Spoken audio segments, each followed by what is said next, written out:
지난주에 제가 졸업한 대학교 총동문회가 있었습니다. 보통 강원도에 있는 리조트에서 많이 열렸기 때문에 잘 가지 못했는데 이번에는 대학에서 열려서 참석했었습니다. 대학교를 졸업한 지 약 30년 가까이 되니까 많은 시간이 흐른 겁니다. 1994년에 대학을 졸업을 했으니까 30년 가까이 된 겁니다. 교정을 이렇게 거닐 때 지난 시간이 주마등처럼 스쳐가는 겁니다. 참 신기하게요. 지난 시간을 떠올리니까 수업 시간에 들었던 수업 내용은 하나도 생각이 안 나는데 선생님들이 그때 하셨던 얘기가 생각이 나는 겁니다. 첫사랑 이야기, 유학 시절에 혹독하게 고생했던 이야기, 이런 이야기들은 학교 교정을 거닐 때 이상하게 다 생각이 나는 겁니다. 여러분, 이야기가 힘이 있습니다. 덴마크 출신의 미래학자 아주 유명한 분이 있습니다. 롤프 옌센이라는 이름을 가진 분인데 이분이 앞으로 다가올 시대는 드림 소사이어티라고 했습니다. 이야기가 주도하는 시대가 온다라는 겁니다. 세상을 움직이는 사람들이 스펙을 가진 사람이 아니라 감동이 있는 이야기를 가진 사람이 세상에 영향력을 끼치고 세상을 주도하게 된다라고 했습니다. 여러분, 그것은 성경에 나오는 인물들을 살펴봐도 더욱 분명해집니다. 성경 속에 나오는 존귀한 인물들이 있습니다. 그들의 공통점이 있습니다. 그들에게 감동적인 스토리가 있다라는 겁니다. 특별히 그들에게 순종의 스토리가 있다라는 겁니다. 여러분, 노아를 생각해 보세요. 하나님 물로 세상을 심판하기 위해서 노아에게 방주를 지으라고 하셨습니다. 참 이해가 안 갑니다. 비 한 방울 내릴 것 같지 않은데 물로 세상을 심판을 받는다니, 그리고 방주를 지으라니. 노아는 순종했습니다. 그래서 자기의 가정과 가문을 살리고 온 땅을 새롭게 하는 주역이 되었습니다. 아브라함도 똑같습니다. 하나님께서 아브라함의 후손으로 오시는 예수님을 통해서 온 세상을 구원하는 계획을 가지셨습니다. 그래서 아브라함에게 찾아오셨습니다. 땅의 모든 족속이 너로 말미암아 복을 받는다. 그러니 너 순종해라. 본토 친척 아비집을 떠나라. 여러분, 지금은 어디든지 가서 살 수 있는 시대입니다.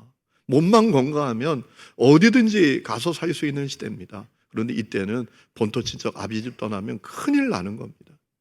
누구도 나의 안전과 치안을 보장해 줄 수 없는 시대입니다. 그런데 아브라함은 순종했습니다. 그래서 그의 후손으로 예수님이 오셨고 우리 모두가 복을 받는 역사가 이루어지지 않았습니까? 모세도 그랬습니다.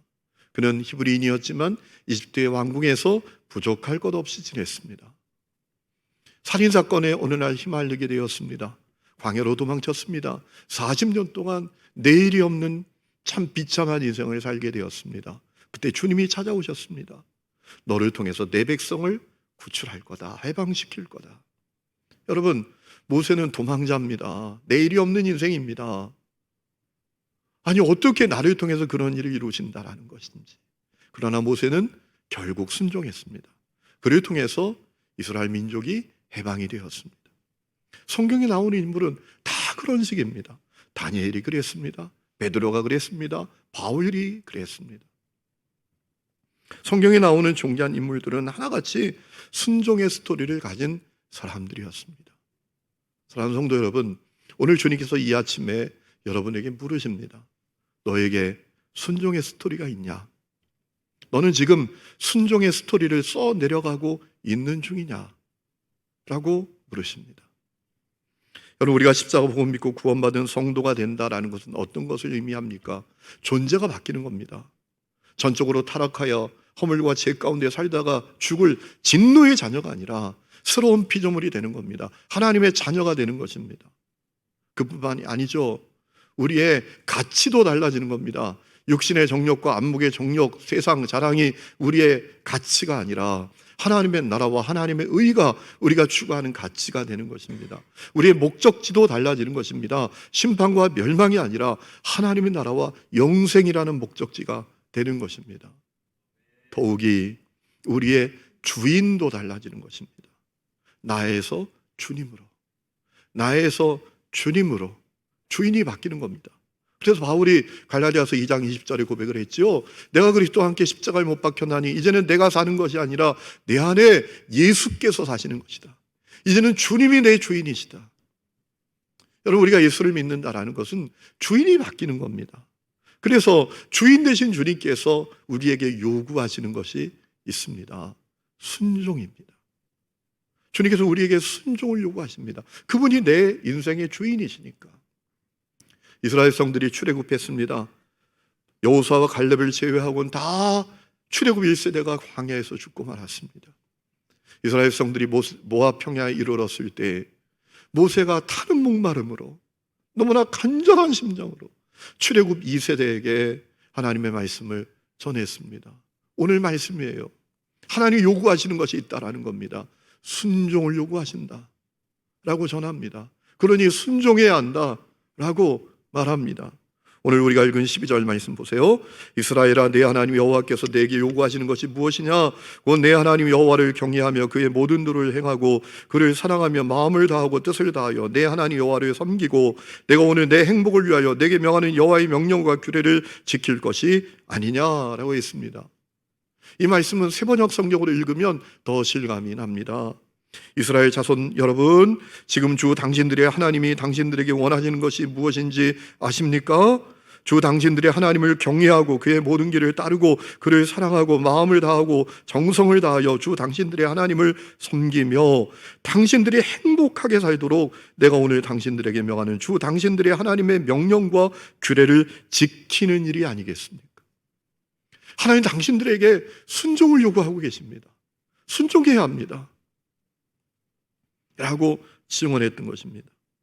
여러분, 이것은 오늘 우리에게도 동일한 요구입니다. 왜? 우리가 십자가 복음을 통해서 영적인 출애굽을 했단 말이죠. 우리는 과거에 애굽에 있었습니다. 허물과 죄 가운데 마귀가 이끄는 대로 살았습니다. 마귀의 압제 아래 살았습니다. 영적으로 애굽에 있었습니다. 우리 예수 십자가 복음을 통해서 영적으로 출애굽하게 되었습니다. 오늘 우리에게도 동일하게 주님이 요구하십니다. 순종해야 한다고. 여러분, 많은 사람들이 순종하면 좀 어려운 마음을 가져요. 아니, 도대체 누가 나에게 명령을 해? 누가 나에게 지시해? 그분이 하나님이라고 해도 별로 기분이 안 좋은 거예요. 여러분, 왜 주님 우리에게 순종하라고 말씀하셨나요? 오늘 말씀에 답이 있습니다. 우리의 행복을 위해서, 우리의 행복을 위해서 순종하라는 거예요. 13절, 내가 오늘 너의 행복을 위하여, 우리의 행복을 위해서. 여기서 행복이라는 단어는 히브리어로 토브입니다. 명사형으로 번역하면 좋은 것, 유익한 것, 행복, 유익, 즐거움, 이런 의미를 갖고 있습니다. 여러분, 우리 가운데 내 삶에 선한 역사가 있기를 원하지 않는 사람이 어디 있겠습니까? 내 삶에 유익한 것으로 가득하기를 원하지 않는 사람이 어디 있겠습니까? 내 삶에 좋은 것으로 가득하기를 원하지 않는 사람이 어디 있습니까? 다 원합니다. 다 행복하기를 원하고 다 좋은 것으로, 유익한 것으로 내 삶에 가득해지기를 원합니다. 그래서 그 길을 찾습니다.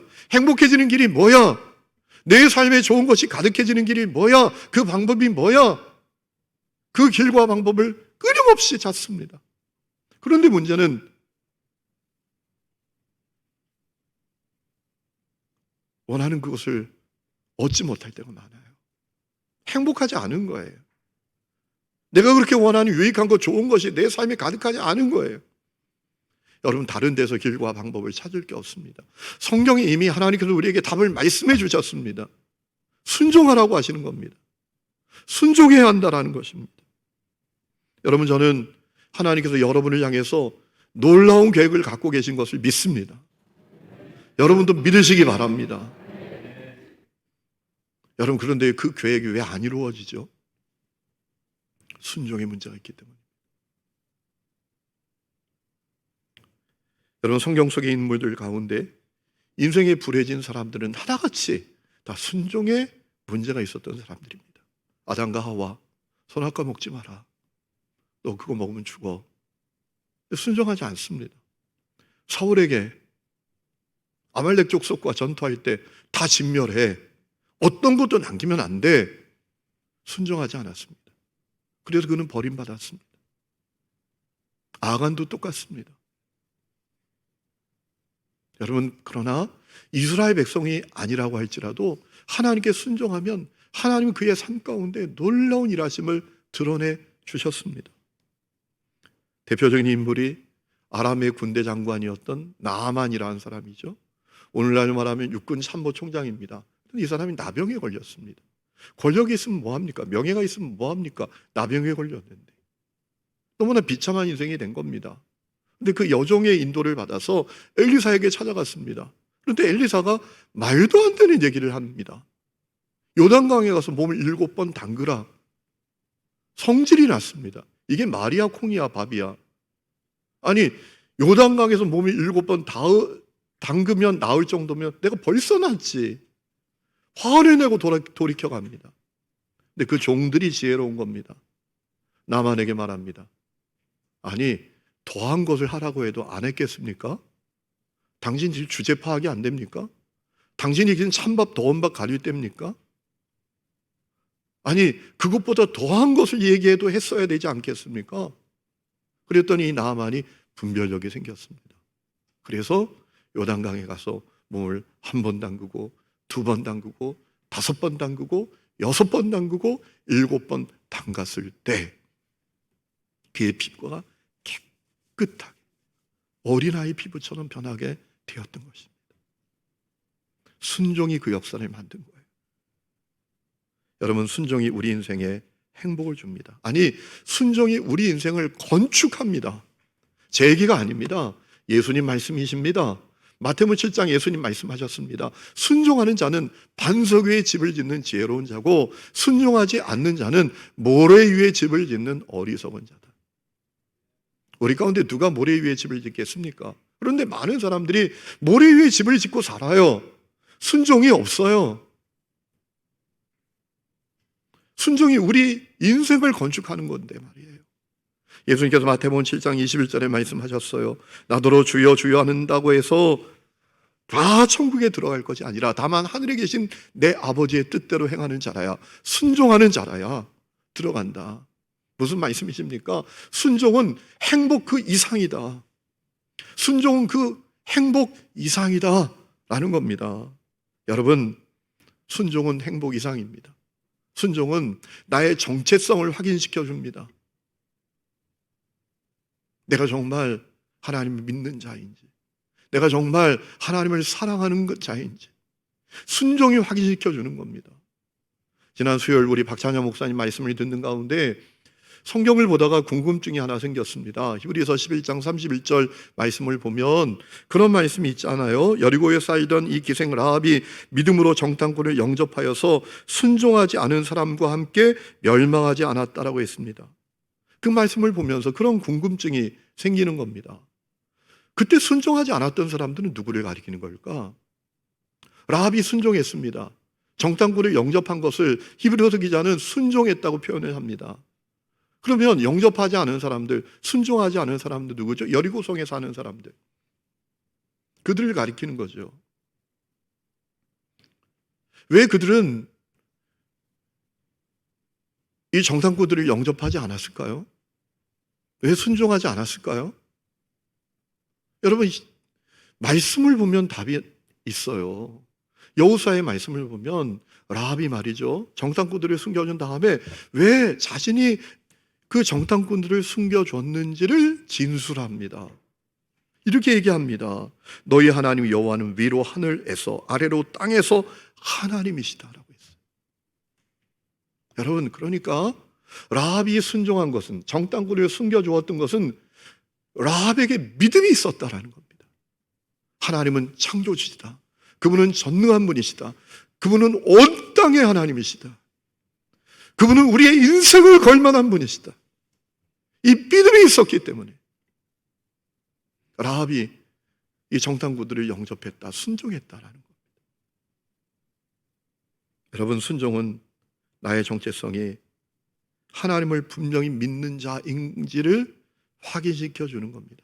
내가 하나님 믿는다고 해도 그 하나님을 정말 나의 주인, 창조주 하나님, 내 인생을 걸만한 분으로 믿고 있는지, 아니면 내가 필요할 때 창고에서 꺼내 쓸 수 있는 도구처럼 믿고 있는지, 아니 시다바리처럼 믿고 있는지, 우리의 순종이 내 믿음의 정체성을 확인시켜 준다는 거예요. 순종은 행복 그 이상이라는 겁니다. 내 사랑의 정체성도 확인시켜 주는 거예요. 요한일서 5장 3절에 요한은 이렇게 우리에게 증언했습니다. 하나님을 사랑하는 것은 이것이니 우리가 그의 계명들을 지키는 것이라.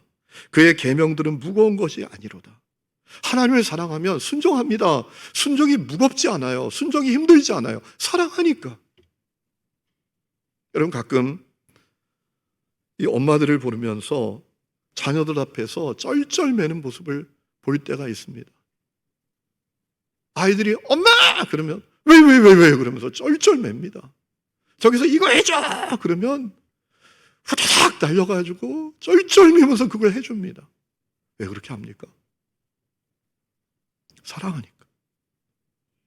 사랑하니까 순종하는 거예요. 사랑하지 않으면 그렇게 못해요. 사랑하니까. 눈에 넣어도 아프지 않을 것 같으니까. 사랑하니까. 하나님을 사랑하면 순종할 수 있죠. 하나님의 요구가 무겁게 느껴지지 않죠. 기꺼이 여겨지는 것이죠. 그러므로 순종은 행복 그 이상입니다. 내가 정말 하나님을 분명히 믿고 있는지, 내가 어떻게 하나님을 믿고 있는지, 내가 하나님을 사랑하는지, 그것을 확증해 주는 것입니다. 저는 우리 하나님교회 성도들이 순종의 사람들이 될 수 있기를 축원합니다. 여러분, 우리는 순종할 수 있는 놀라운 선물을 받았습니다. 성령이십니다. 성령님은 우리 속에 오셨습니다. 그분은 권능의 영이십니다. 그분은 우리를 감동시키는 영이십니다. 우리는 그 성령으로 말미암아 순종할 수 있습니다. 요한일서 4장 4절에 이런 말씀이 있습니다. 자녀들아, 너희는 하나님께 속하였고 또 그들을 거짓 선지자들을 이겼나니 이는 너희 안에 계신 이가 세상에 있는 자보다 크심이라. 우리 속에 계신 성령님이 권능의 영이십니다. 그래서 우리는 순종할 수 있습니다.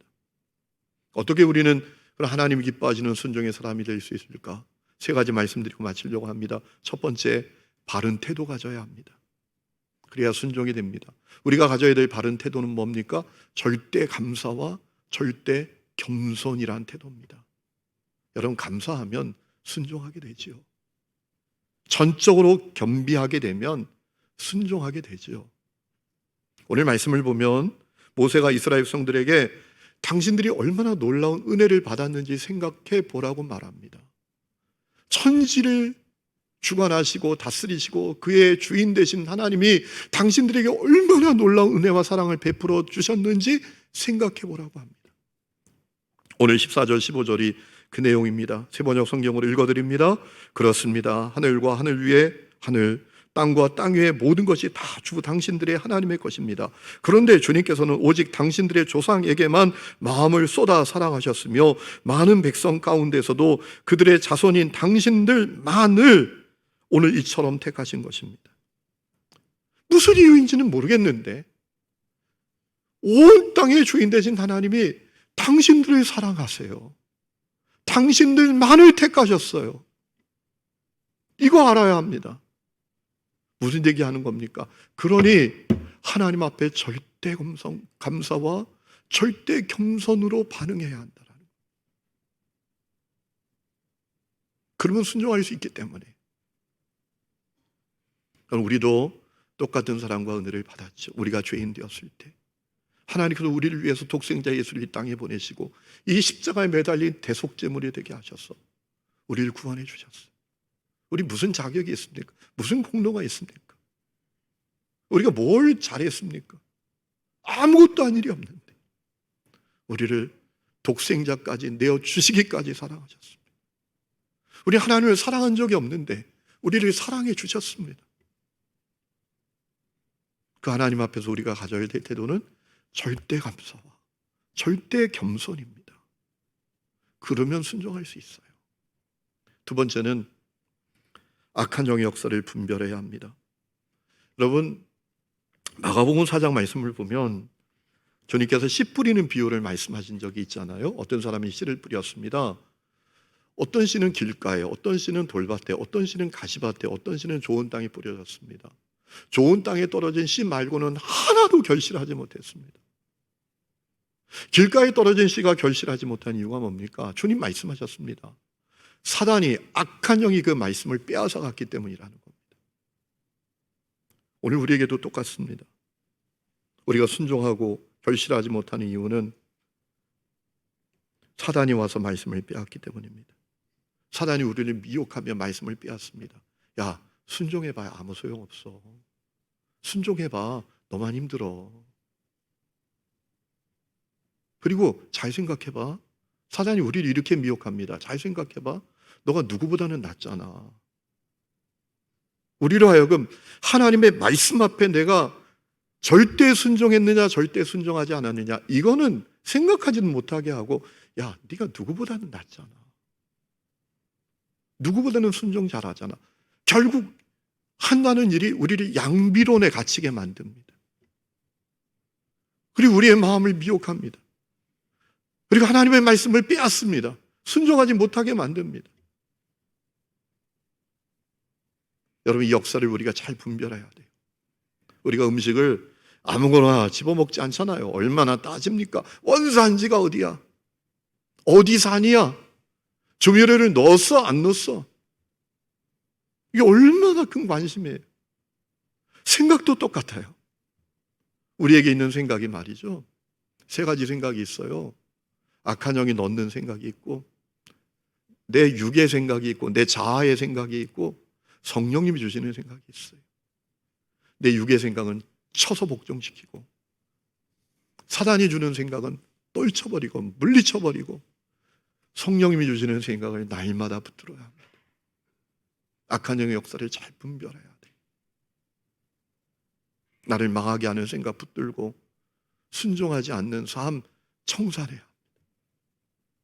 세 번째는 죄를 버려야 합니다.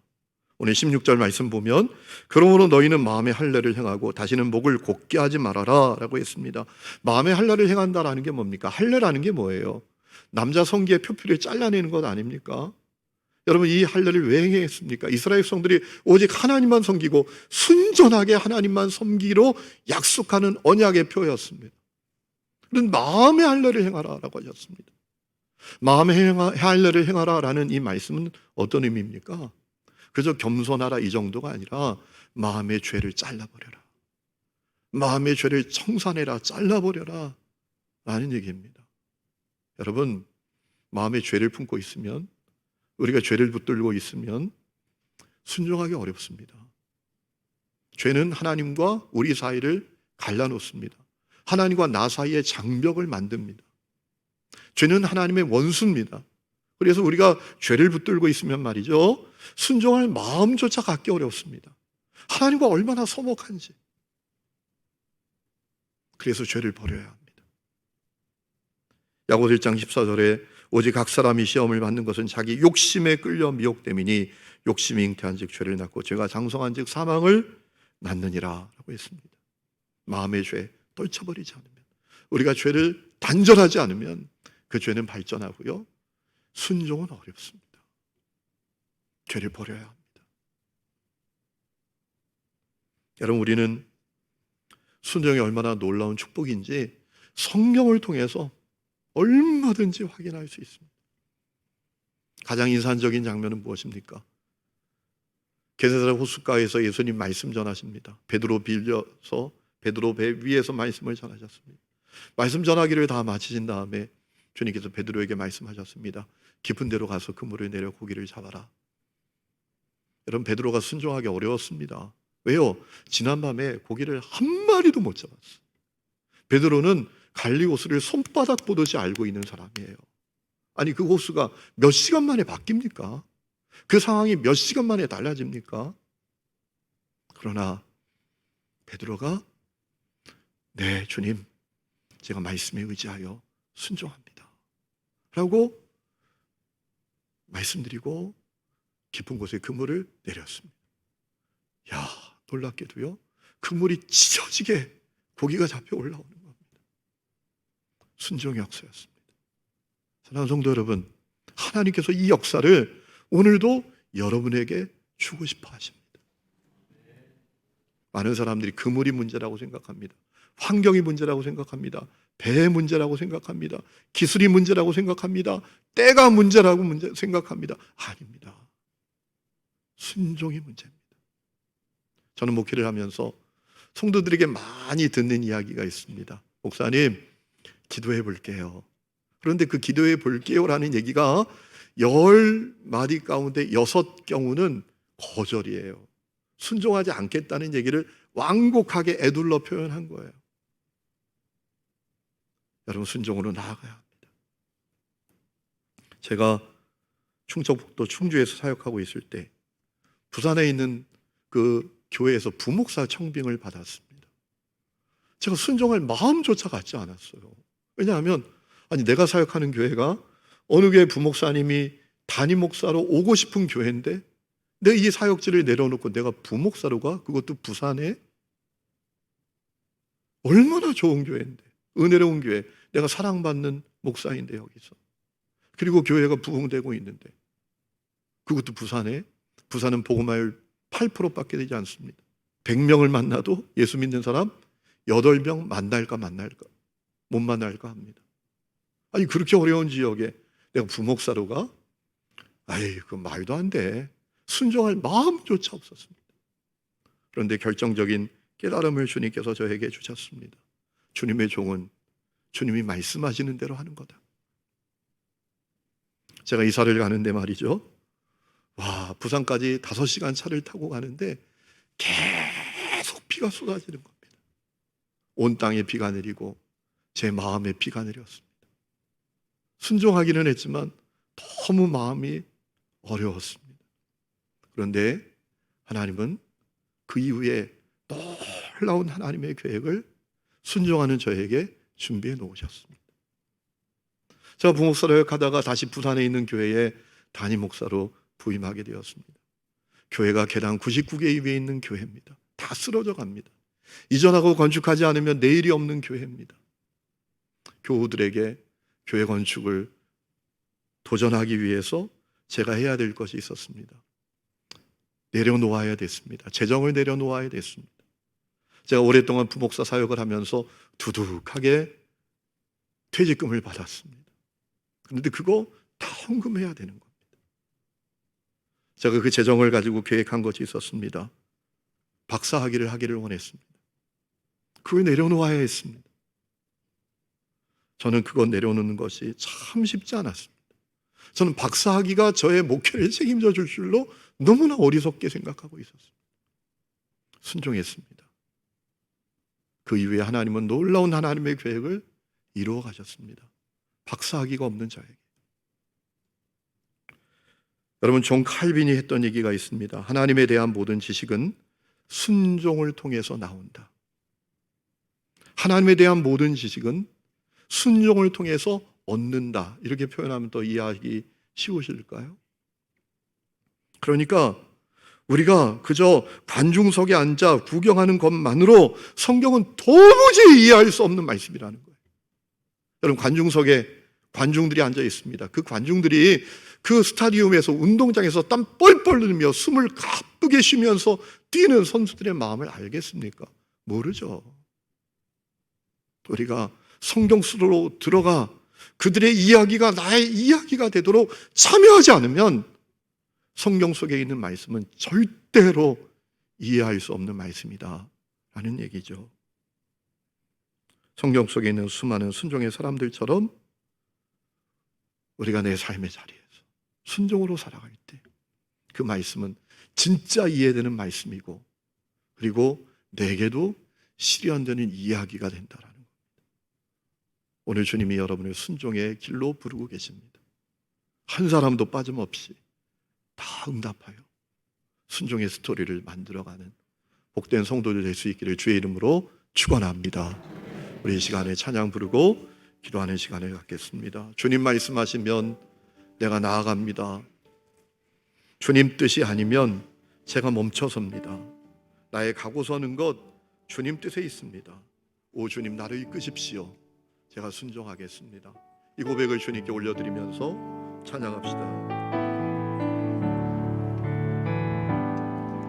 주님 말씀하시면 내가 나가리라. 주님 뜻이 아니면 내가 멈춰서리라. 나의 가고 사는 것 주님 뜻에 있으니 오 주님 나를 이끄소서. 주님 말씀하시면 내가 나가리라. 주님 뜻이 아니면 내가 멈춰서리라. 나의 가고 사는 것 주님 뜻에 있으니 오 주님 나를 이끄소서. 뜻하신 그곳에 너희 기원합니다. 이끄시는 대로 순종하며 살리니 노력한 내 영혼 온가여 일어서서 주님 나라와 그 뜻을 이루어 뜻하신 그곳에 너희 기원합니다. 이끄시는 대로 순종하며 살리니 노력한 내 영혼 온가여 일어서서 주님 나라와 그 뜻을 이루어 오 주님 나를 이끄소서. 오 주님 나를 이끄소서. 주님 나를 이끄소서. 한 번 더 오 주님 나를 이끄소서. 오 주님 나를 이끄소서. 하나님 아버지, 성경에 있는 수많은 사람들처럼 우리도 순종의 스토리를 만들어가게 하여 주옵소서. 그리하여 하나님이 얼마나 놀라운 분이신지 듣고 머리로 아는 사람이 아니라 가슴으로 경험하고 하나님의 그 놀라운 일하심과 선하심을 나의 입술로 증언하게 하여 주옵소서. 이제는 우리 주 예수 그리스도의 은혜와 하나님 아버지의 놀라운 사랑과 성령의 내주 동행하심이 예배하는 하늘님의 모든 성도들과 그 삶의 모든 부분들 위에 지금부터 영원토록 함께 계시기를 간절히 축원하옵나이다. 아멘.